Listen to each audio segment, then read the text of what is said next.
Всем привет, дорогие друзья! Здесь произошел интересный случай, и я как раз-таки хочу спросить у вас, вот как в таких ситуациях поступать.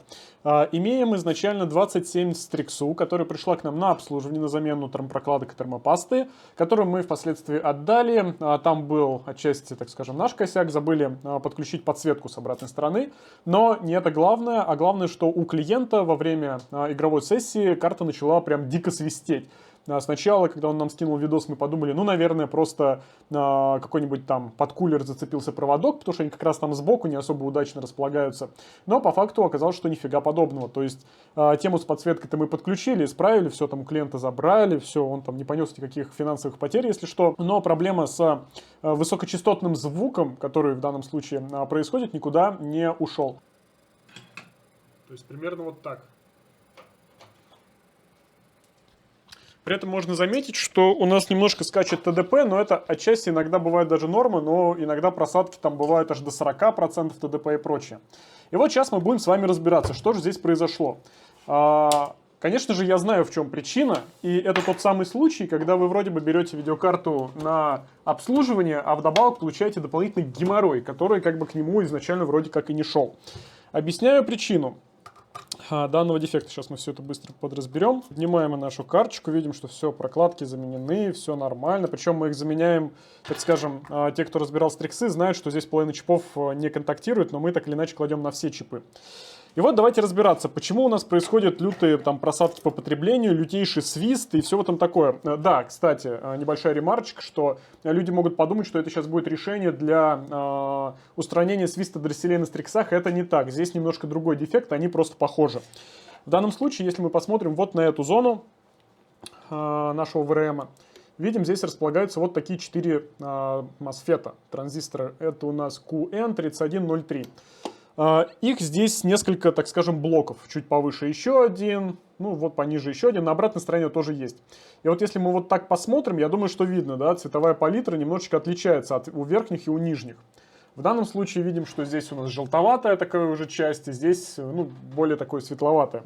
Так вот, что же это такое? Фактически это одна из, наверное, ранних итераций этих видеокарточек, когда компания NVIDIA в 2000 серии решила внедрить новую технологию, которая должна была, так скажем, быть неким энергосбережением или около того. Как раз вот эти вот MOSFET очень часто выходят из строя в принципе, и начинается лютый трэш, потому что фактически что они делают? У каждых этих 4 MOSFET они работают в режиме ключа, есть управляющая микросхема, там UP70, что-то там называется, не суть. Она отрубает 12-вольтовую линию, собственно, на наши DRMOS.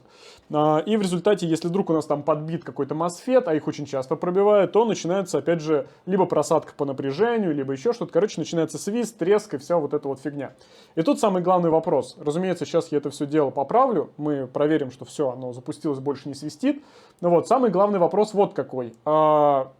Вина ли это сервиса, который взял на обслуживание видеокарту, или же как бы это сопутствующий, так скажем, ущерб, который надо просто принять как данность, или же надо наоборот в таких ситуациях клиенту стараться максимально донести то, что карта была изначально как бы вот с дефектом, который просто проявился в момент обслуживания. То есть здесь ничего не сбито, не сколота, карточка в идеальном состоянии, но так или иначе. Ладно, что-то я заговорился, сейчас давайте я их перекину, и мы с вами проверим, ушел ли дефект или нет. После замены всех этих ключей, причем я заменил не только те, которые там были чуть потемневшие, заменил вообще все, которые здесь с обратной стороны есть, и с этой. Почему? Потому что они постоянно находятся в лютом перегреве, дабы избежать вот такой вот картины с прогарами этих мест, я на всякий случай решил перестраховаться. Опять же, там оловянная чума и всякая такая белиберда. К тому же дополнительно, так как был уже неприятный случай, вот эти вот маленькие здесь вот в таком корпусе дросселя есть, их тоже я заменил на перемычку обычную и поставил преды на всякий случай. Опять же, вкупе получился вот такой небольшой, казалось бы, ремонт, устранение вот такой неприятной особенности, связанной с этими карточками, но куда, как говорится, деваться. Да, неприятно, что карту взяли просто на обслуживание за 3500 рублей, а в результате пришлось проделать еще дополнительную работу по устранению фактически типовой болячки, которая здесь на этих досках есть. Надеюсь, это в любом случае кому-то поможет.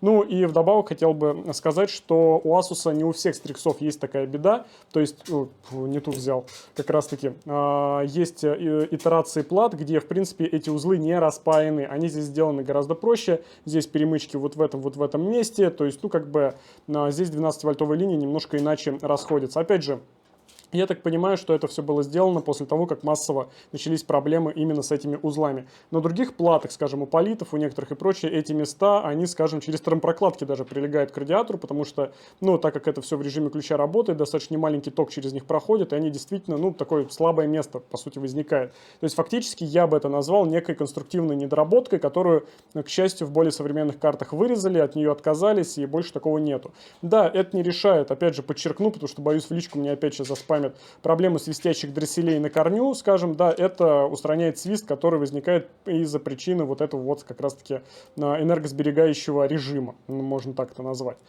Поэтому вот как-то примерно так. А на этом все. Да, давайте в конце, правда, покажу, что не свистит ничего, а то мало ли. То есть я думаю, что там что-то слышно, да, что теперь у нас никакого свиста нету, все устранено. Напишите, что вы по этому поводу думаете, вот в таких ситуациях, как действительно выходить, потому что, казалось бы, именно поэтому я в своей брошюре иногда пишу, что типа обслуживание без каких-то гарантий, претензий и прочего, но сами понимаете, что даже если эти гарантии там, точнее претензии появляются, мы их устраняем бесплатно, но это тот самый неприятный момент, когда вот, скажем, были даже проблемы у моих, правда, коллег, когда они брали на обслуживание видеокарточек 30-й линейки, у них сдвоенные фазы пыхали в момент обслуживания. Вот тоже как поступать в таких ситуациях? Ты, казалось бы, берешься за одну определенную услугу, которая стоит не так уж и дорого, да, оно покрывает всего лишь навсего там расходники, потраченное время, а в результате ты можешь попасть на ремонт, фактически, который не был оговорен, и доказать клиенту часто, что типа мы тут, ничего не придумали, что действительно проблема имеет место, это заводской косяк, то есть не у нас дело, но крайне проблематично. А на этом все. До скорых встреч. Пока.